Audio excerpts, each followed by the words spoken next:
Hi brothers and sisters, welcome to this new video. இன்னைக்கு முக்கியமான speeches இருக்கு. Trump வந்து ரெண்டு தடவை பேசுறாரு. ஒரு தடவை பேசினாலே ஏதாவது விலங்க இருக்கும். ரெண்டு தடவை பேசுறாரு. அதுல ஒரு தடவை யூஎன் அசம்பிளில பேசுறாரு. அது நல்லது நடக்கணும்னு நம்ம வேண்டிக்க வேண்டியதான். போர்கள்லாம் நிறுத்தப்படுறது ரொம்ப சந்தோஷம். அடுத்தது பவல் ஸ்பீச் இருக்கு இன்னைக்கு. ஃபர்தரா ரேட் கட் கொடுப்பாரா அப்படிங்கிற அதுக்கு ஏதாவது ஸ்பீச்ல தெரியுமாங்கிறது இதை வச்சுதான் இது ஒரு காரணம் கோல்டு ஏறிட்டு இருக்கிறது. அப்புறம் ஐஎன்ஆர் வந்து ரொம்ப வீக் ஆயிட்டே போகுது. அது ஒரு வருத்தமான செய்தி. இப்போ 88.73 இருக்கு.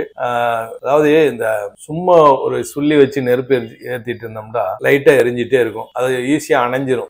எரிஞ்சிட்டு அப்படியே அணைஞ்சிரும். அதுல கொஞ்சம் நம்ம அதுக்கான அந்த ஃபீலை போட்டுட்டே இருந்தா அப்படியே நம்மள பிரகாசம் அந்த கதை தான் இப்போ கோல்டு வேகமா ஏறுறது. ஜியோபாலிட்டிக்ஸ் பிரச்சனை ஒண்ணு இருக்கா, இதெல்லாம் நம்ம பின்னாடி பார்ப்போம். ஐஎன்ஆரும் ரொம்ப வீக் ஆயிட்டே போகுது. சோ ஆட்டோமேட்டிக்காவே கோல்டு பிரைஸ் அதிகமாயிட்டே தான் போகும். ரைட்டா, வேல்யூ கம்மியாகும் போது பிரைஸ் அதிகமாகும்ல, அது ஒரு பிரச்சனை. சரி, இன்னைக்கு எக்ஸ்பைரி டே, பேயாட்டம், அதுதான் நம்ம பார்க்க போறோம் என்ன நடந்ததுங்கிறது. அப்புறம் நிப்டி வந்து ஒரு டேஞ்சர் ஆகலாம், அது ஏன் அப்படிங்கறத நம்ம டெக்னிக்கலா லாஸ்டா பார்ப்போம். 25,000ங்கிறது ஒரு ஸ்ட்ராங்கான சப்போர்ட் இன்னைக்கு நிரூபிச்சிருக்கு. அதையும் நம்ம பின்னாடி பார்ப்போம்.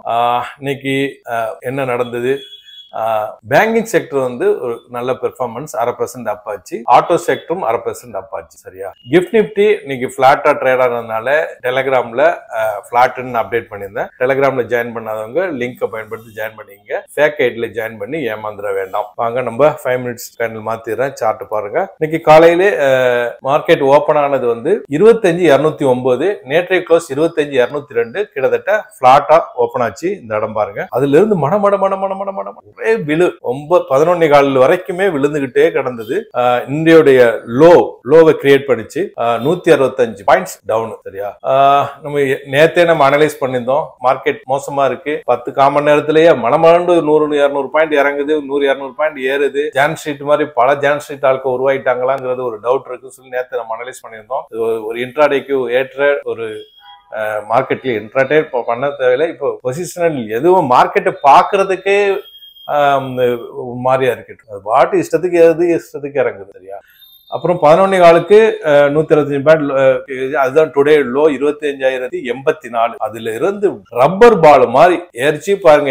லோல இருந்து ஹை 25,261, 175 பாயிண்ட்ஸ் 2 மணி வரைக்கும் மட ஏறிச்சு பாருங்க. கடைசியில 3:30 மணிக்கு 25,169, 32 பாயிண்ட்ஸ் டவுன். இதுக்கு தான் இந்த பேயாட்டம். வெறும் 32 பாயிண்ட்ஸ் தான் இறங்கி இருக்கு. ஆனா கீழே மேல ஒரு 175 பாயிண்ட்ஸ் ஏற்ற இறக்கி இன்னைக்கு ஒரு வழி பண்ணிச்சு. இப்ப டே கேண்டில் மாத்திடுறேன். 25,209 open, high 25,261. இந்த கேண்டில் தான் கொஞ்சம் பெருசு பண்ணிக்கிறேன். இந்த கேண்டில் தொடர்ந்து 4 ட்ரேடிங் செஷன் ரெட் கேண்டில் போட்டிருக்கு.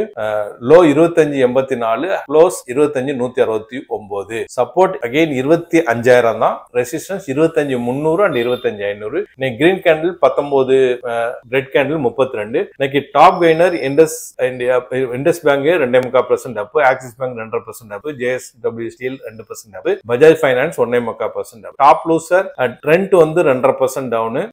டெக் மஹிந்திரா தொடர்ந்து இறங்கிட்டே இருக்கு. நேத்து இறங்கிச்சு, இன்னைக்கு இறங்கிச்சு 2.5% down. SBI life 2% down. UltraTech cement 2% down. Weightage பொறுத்தவரை -26, Axis bank +18, SBI +14, HDFC -13, ICICI -12. Bank Nifty நம்ம பார்க்கும்போது பார்ப்போம். பேங்கிங் செக்டர் நல்லாவே இருந்தது. இறங்குனதுக்கு காரணமும் சில பேங்க்ஸ் தான், அதையும் பார்ப்போம்.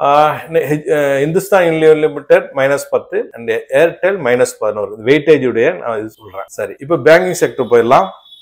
இந்த கேண்டில் தான் கிரீன் கேண்டில் 0.5% இன்னைக்கு அப்பா இருக்கு. 55,159 to 55,662, 500 points movement. HDFC, ICC bank, IDFC இது 3 தான் ரெட் கேண்டில், மத்த எல்லாமே கிரீன். Support 55,000, resistance 50,000. அதாவது எச்டிஎஃப்சி, ஐசிசி கீழே இறக்குச்சு மார்க்கெட்டை. மேல தூக்குனது வந்து Axis bank, Indus India bank, இதெல்லாம் மேல தூக்குனது. சரியா, மற்றபடி மற்ற ஆட்டோ செக்டர் இன்னைக்கு நல்லா ஏறிச்சு. இந்த கேண்டில் தான் ஆட்டோ செக்டர் நல்ல மேல 167 பாயிண்ட்ஸ், அதாவது 0.62 பாயிண்ட்ஸ் மேல ஏறி இருக்கு. ஓகே, இந்த கேண்டில் ஏதோ மிஸ்டேக் இருக்கு. 27,321 நேற்றைய க்ளோஸ்ல இருந்து மேல, அதாவது நேற்று 3 கேண்டில் ரெட் மேல நல்லா போச்சு. அதுக்கப்புறம் மறுபடியும் கீழே இறங்கி இருக்கு. மொத்தத்துல ஒரு 167 பாயிண்ட்ஸ் மேலதான் ஏறி இருக்கு. ரைட்டா, அடுத்தது சில இது பார்த்துடலாம். கோல்டு என்ன சொல்றது, கோல்டு வானமே எல்லைதான். 3791. இப்ப புதிய லைஃப் டைம் ஹை வந்து 3791 போய்கொண்டே இருக்கிறது. அதுக்கு பல காரணங்கள் திரும்ப திரும்ப அதான் சொல்லிட்டு இருக்கோம். ஃபெட் வந்து ஃபர்தரா ரேட் கட் பண்ணலாம் ஒரு இது. அப்புறம் இன்னொரு பிரச்சனை இருக்கு, நம்ம பேசுவோம் அதை பத்தி. ஜியோ பாலிட்டிக்ஸ் பிரச்சனை, ரஷ்யாவுக்கும் யுக்ரைனுக்கும் சரியான வாரு, மற்றபடி சைனா, இந்தியா, ஈரான் இப்படி எல்லாமே ஒழுங்கான இதுல இல்ல.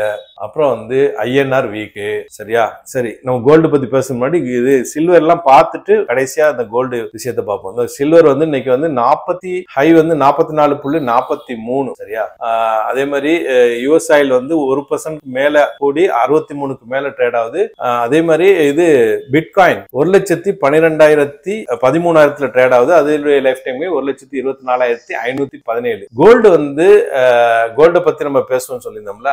அதாவது ஃபெட் ரேட் கட் பண்றது ஒண்ணு இருக்க, சில ஒரு ரூமர்ஸ் இருந்தது முன்னாடி. அதாவது பெடரல் பேங்கையே யுஎஸ் கவர்மெண்ட் வந்து அவங்க கண்ட்ரோல் கொண்டு வந்துடலாம் அப்படிங்கிற ஒரு, அது வந்து தனிப்பட்ட முறையில இயங்குறது தான். ஃபெட்டுக்கு வந்து தனி அதிகாரம் இருக்கு. அது வந்துருமான்னு ஒரு ஐயம் இருந்தது, ஒரு பயம் இருந்தது. இதனாலேயே அதுவும் ஒரு காரணமா இருந்தது. அந்த காரணமா கூட இருக்கலாம், நமக்கு தெரியாது. இந்த கோல்ட மேலே முன்கூட்டியே வாங்கி ஏத்துனவங்களுக்கு தெரியும். அது எதுவும் எந்த காரணமா இருக்கலாம். ஏன்டா நம்ம எக்ஸாம்பிளுக்கு எடுத்துக்குவோம். இந்த ஹிண்டன்பெர்க் வந்து அப்பப்போ நம்ம இங்க உள்ள ஆள் மேல ரிப்போர்ட் கொடுத்துக்கிட்டு இருந்தாப்ல. ஆனா வந்து அந்த ஹிண்டன்பெர்க்கே ஒரு டைம்ல வந்துட்டு எனக்கு பர்சனல் விஷயம் காரணமாவே இந்த கம்பெனியே மூடிறேன்னு சொல்லிட்டு போயிட்டார். அப்புறம் இன்னொரு விஷயம் சொல்றேன், என்டிடிவி ஒரு நியாயமான நியூஸ் விட்டுட்டு அது பண்ணிக்கிட்டு இருந்தாங்க. அதுக்கப்புறம் அந்த என்டிடிவியே வாங்கியாச்சு, வேற ஒரு இது அதிகமான ஸ்டேக் வாங்கிட்டாங்க. இந்த மாதிரி எது வேணாலும் நடக்கலாம் உலகத்துல. பார்க்கலாம், ஃபெட்டுடைய விஷயங்கள் பார்ப்போம். கோல்டு எதனால ஏறுங்கிறதுக்கு கொஞ்ச நாளே விஷயம் தெரிஞ்சு போயிடுறோம். அப்புறம் குளோபல் மார்க்கெட் போயிடலாம். Dow Jones 1/4% up, S&P 500 1/2% up, Nasdaq 3/4% up, Europe market FTSE flat, CSE Italy 1/2% up, DX Germany 1/2% up. Asian market Japan இன்னைக்கு இது வரல, இன்னைக்கு வந்து டாட்டா வரல. Singapore Strait Times 1/4% up, Hong Kong Hang Seng 1/2% down, Taiwan 1.5% up, Korea KOSPI 1/2% up, and SCT composite 3/4% down, Jakarta Indonesia 1% up, Shanghai China 1% down. China வந்து 1% டவுனா இருக்கு. நம்ம இந்தியா மாதிரியே சைனா மார்க்கெட் இறங்கி. ஏன்டா டிக்டாக் பிரச்சனை அது இதெல்லாம் எல்லாம் போயிட்டு இருக்குல்ல. சரியா? ஈவென்ட்ஸ் வந்து நீ ட்ரம்ப் 2 தடவை பேசுறா, ஒன்னு யூஎன் அசம்பிளில, இன்னொன்னு இடத்துல பேசுறாரு. பவல் இன்னைக்கு ஸ்பீச் இருக்கு, இது முக்கியமானது. இந்தியாவுடைய S&P global manufacturing, S&P global services PM வந்திருக்கு. டாட்டா ஸ்லைட்லி குறைஞ்சிருக்கு. US S&P global manufacturing BMI, S&P global services BMI tata வர வேண்டியிருக்கு. இது முக்கியமான ஈவென்ட்ஸ். இன்னைக்கு FIDA டாட்டா பார்த்துடலாம். அவங்க வந்து நேத்து ஒரு கிட்டத்தட்ட 3000 கோடி கிட்டக்க வித்திருக்காங்க. அதாவது 2910 கோடி. இது வரைக்கும் 13,000 கோடிக்கு வித்திருக்காங்க. சரி, இவங்க 13,000 கோடினா அங்க டிஏ பாருங்க 41,000 கோடி. 3 மடங்கு வாங்குறாங்க, 3 மடங்குக்கு மேல வாங்குறாங்க. அதுதான் எஃப்ஐஸ். நீங்க வந்து எதிர்பார்த்துறாதீங்க மார்க்கெட் ரொம்ப விழுந்து அப்படின்னு சொல்லிட்டு நான் அடிக்கடி சும்மா கேலிக்கு சொல்றது. எதுவும் நடக்கலாம் மார்க்கெட்ல, இருந்தாலும் நம்ம சொல்றது. ஏன்னா டிஐஸ் எதுக்கும் ரெடி வாங்குறதுக்கு. சரியா? சரி, நம்ம அடுத்த நியூஸ் பார்த்துட்டு நம்ம டெக்னிக்கலா வந்துருவோம். ட்ரம்ப் வந்து சொல்லியிருந்தாருல H1B விசாக்கு $1,00,000 அப்படின்ட்டு. கிட்டத்தட்ட 89 நெருங்கிட்டு இருக்கு. நம்ம நொறுங்கின்னு வருது பாருங்க. கிட்டத்தட்ட இந்தியாவுடைய அந்த INR வந்து ரொம்ப வீழ்ச்சி ஆயிட்டு இருக்கு. கவலையான விஷயம். சரி, இப்போ ஒரு சம்பாதிச்சிட்டு இருக்கான், ரொம்ப அறியாத பையன், ஒரு 20 வயசுல சம்பாதிச்சிட்டு இருக்கான். அவங்க அம்மா கிட்ட போய் ஒரு பணத்தை தொலைச்சிட்டான்னு வச்சுங்களேன். அதாவது ஒரு துக்கமான விஷயத்தை எப்படி சொல்லுவான், தொலைச்ச அம்மா அந்த மாதிரி நான் போன இடத்துல கவலைப்படாதம்மா, நமக்கு வந்து தொலைஞ்சிருச்சு, மறுபடியும் சம்பாதிச்சுக்கலாம் அப்படிதானே சொல்லுவாங்க விஷயம். ட்ரம்ப் அதாவது ஒரு நாட்டுக்காண்டி உழைச்ச மக்களை, அந்த நாட்டு முன்னேற்றத்துக்காண்டி உழைச்ச மக்களை ஒரே போடு H1B விசா $1,00,000 கட்டணும் முதல்ல சொல்லிவிட்டு அதுக்கப்புறம் ஒண்ணா சொல்றாப்ல. அதாவது நீங்க போனவங்க திரும்பி வரும்போது கட்ட தேவையில்லை, புதுசா ரினியூ பண்ண கட்டினா போதும்.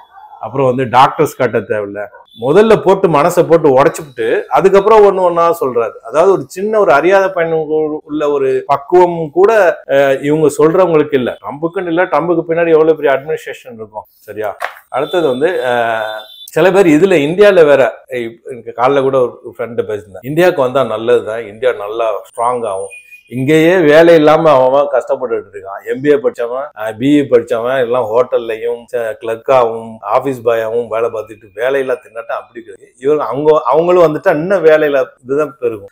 இது வந்து நல்ல அந்த மாதிரி வேற பேச்சு ஓடிட்டு இருக்கு சார். எது எப்படின்னு பார்ப்போம். அடுத்தது உட்கார்ந்த யூத் வந்து ஒரு வாருக்கு யூஸ் பண்ணதாக, ரஷ்யாவுடைய வாருக்கு யூஸ் பண்ணதாக கிளாஸ் நியூஸ் ஓடிட்டு இருக்கு. டைம்ஸ் ஆஃப் இந்தியா, நியூஸ் 18ல. இது வந்து படிக்க போன பையனை வாருக்கு அனுப்புனது ஒரு கவலையான விஷயம். அடுத்து வந்து for China TikTok becomes bargaining chip amid tension with US. அல்ஜெசீரால அந்த நியூஸ் வந்திருக்கு. அடுத்தது வந்து UN அசம்பிளி எலெக்ஷன்ல நம்ம ஈரான் டிப்ளமேட்ஸ் போயிருக்காங்கல்ல, அவங்க ஷாப்பிங் கைண்ட் போயிருக்காங்க காஸ்கோ ஸ்டோருக்கு. அதை அவங்க அனுமதிக்கல. இது வந்து திசை திருப்புற செயல். அதாவது இப்ப வந்து டெண்டுல்கரை பத்தி ஒரு கேள்வி கேட்டேன்னு வச்சுங்களா, அவரை பத்தி சொல்லாம சேவாக பத்தி சொல்லுவாங்க. சேவாக் நல்லவரு, நல்லா அடிச்சிருக்காரு, நல்லா சிக்ஸர் அடிச்சிருக்காரு. டெண்டுல்கர் எத்தனை செஞ்சுரி அடிச்சிருக்காருன்னு ஒரு கேள்வி கேட்டேன்னு வச்சுங்களா, இல்ல சேவாக் நல்லா அடிச்சிருக்காரு. இதே மாதிரிதான் இந்த யுஎன்ல இது நடந்த விஷயம். யுஎன் அசம்பிளிங்க அவங்க ஈரான் டிப்ளமேட்ஸ் வந்திருக்காங்க பேசுறதுக்கான அசம்பிளி அந்த பேச்சு. அவங்கள போய் ஷாப்பிங் போன இடத்துல அந்த காஸ்கோங்கிற ஸ்டோர்ஸ் எல்லாம் இல்ல திசை திருப்புறதை உங்க மனசை வந்து நோடிக்குது. ஒரு டிப்ளமேட்ஸுக்குள்ள மரியாதை கூட கொடுக்காம அங்க போயிட்டு இருக்கு. இது WIN நியூஸ்ல வந்திருக்கு. அதே மாதிரி 22 பேர் இன்னைக்கு காசால கொல்லப்பட்டதா அல்ஜெசீரால இருக்கு. அப்புறம் வந்து இன்னைக்கு ட்ரம்ப், எர்டோகன் அண்ட் கத்தரி எமீர் இவங்க எல்லாம் யுஎன் அசம்பிளியில பேசுறாங்க. இன்னைக்கு முக்கியமான இது நடக்குன்னு நம்புவோம். யுஎன் அசம்பிளியில அந்த மாதிரி முக்கியமானது வந்ததாக தெரியல, இன்னைக்கு வரும்னு நம்புவோம். சரியா? பிரான்ஸ் வந்து இன்னைக்கு பாலஸ்தீன் ஸ்டேட் அங்கீகரிச்சிருக்கு. கிட்டத்தட்ட உலகம் ஃபுல்லாவே அங்கீகரிச்சுட்டாங்க. எக்ஸப்ட் 1-2 நாடுகள். இந்தியா கூட அங்கீகரிச்சிச்சு. 2 ஸ்டேட் பாலிசி தான். 1-2 நாடுகள் உங்களுக்கு தெரிஞ்சதுதான். சரி, இப்போ டெக்னிக்கலா வந்துருவோம். எஸ், இந்த இருக்கு நிப்டி. டேஞ்சர் எப்படி டேஞ்சர் இந்த பாருங்க. டே கேண்டில் மாத்திரும், நல்லா பெருசு பண்ணிடலாம் இதை. ஓகே, எப்பெல்லாம் 4 கேண்டில்ஸ் லோயர் லோ கட் பண்ணிருக்கோ அப்பெல்லாம் எவ்வளவு பெரிய ஃபால் வந்திருக்குங்கிறத பாருங்க. இது அழிச்சிடலாம் எல்லாத்தையுமே, அப்பதான் நமக்கு ஈஸியா வரும். ஓகே, ரவுண்ட் பண்றேன். இது 4 கேண்டில்ஸ் லோயர் லோ ரைட்டா? நடக்கலாம் தான் சொல்றேன். 4 கேண்டில்ஸ் இதை அப்படியே நீங்க ஃபைண்ட் அவுட் பண்ணி ரிசர்ச் பண்ணி பாருங்க. இந்த இடம் பாருங்க, 4 லோயர் லோ போட்ட கேண்டில்ஸ் என்னாச்சு? கீழே வந்திருக்கு. பெரிய ஃபால்க்கு தான் நான் சொல்றேன், சின்னதா சொல்ல பெரிய லெவல்ல விழுந்திருக்கு. அப்படியே நீங்க மூவ் பண்ணிட்டு வாங்க. 4 கேண்டில் இந்த பாருங்க. இந்த இடத்துல 4, ஆனா இது லோயர் லோ இல்ல, இந்த இடத்துல மேல போயிட்டு தான் வந்திருக்கு. இதை விட்டுருங்க. தொடர்ந்து 4 கேண்டில் நடந்த விஷயத்தை மட்டும் பாருங்க. இந்த இடம் பாருங்க, தொடர்ந்து 4 கேண்டில் லோயர் லோ போட்டிருக்கு. என்ன நடந்திருக்கு? பெரிய வீழ்ச்சி நடந்திருக்கு. ரைட்டா? அடுத்தது பாருங்க, தொடர்ந்து 4 ஃபுல்லாவே நீங்க அனலைஸ் பண்ணுங்க. நல்லா பாருங்க. நீங்க வந்து சார்ட்டுங்களை நல்லா அனலைஸ் பண்ணுங்க. அப்பதான் நமக்கு அனுபவம் கிடைக்கும். சரியா? 4 இது நான் சொல்றது மட்டும் நம்ப வேணாம், நீங்களே உங்க இதுல பாருங்க. பார்த்தாதான் நமக்கு 4 ஃபால். இந்த இடம் பாருங்க, கொரோனா டைம்ல 4 ஃபால் நடந்திருக்கு. ரைட்டா? 4 ஃபால் நடந்திருக்கு. ஒரு கேப் அப் ஆயிட்டு பெரிய ஃபால் நடந்திருக்கு. ரைட்டா? இப்படி நீங்க அனலைஸ் பண்ணிட்டே வாங்க. நிறைய நாட்கள் கிடைக்கும். சார்ட்ல பார்த்துட்டே வந்தீங்கன்னா நமக்கு அது தெரிய வரும். 4 கேண்டில் ஃபால் அப்படிங்கறத நமக்கு தெரியும். சரியா? இப்போவும் அந்த 4 கேண்டில் வந்திருக்கு. அந்த மாதிரி ஃபால் வரக்கூடாதுன்னு நம்புவோம். ஏன்னா நிறைய பேர் இன்வெஸ்டர்ஸ் இருக்கும். நம்ம இன்வெஸ்ட்மெண்ட்லாம் மீன் ஆகக்கூடாது, அதாவது குறையக்கூடாது. குறைஞ்சு மேல போகாம இருக்கலாம், போகும். ஆனா வெயிட் பண்ணணும்ல. இப்போ வந்து 1 வருஷமாவே வெயிட் பண்ணிட்டு உட்கார்ந்துட்டு இருக்கோம், நமக்கு வந்து லாபம் இல்லாம. ரைட்டா? சரி, பாப்போம். இந்த வீடியோ பயனுள்ளதா இருக்கும்னு நம்புறேன். மற்றவங்களுக்கு ஷேர் பண்ணுங்க. புதுசா பார்த்தவங்க சப்ஸ்கிரைப் பண்ணி பெல் ஐகானை கிளிக் பண்ணிக்கோங்க. தேங்க்ஸ் ஃபார் வாட்சிங்.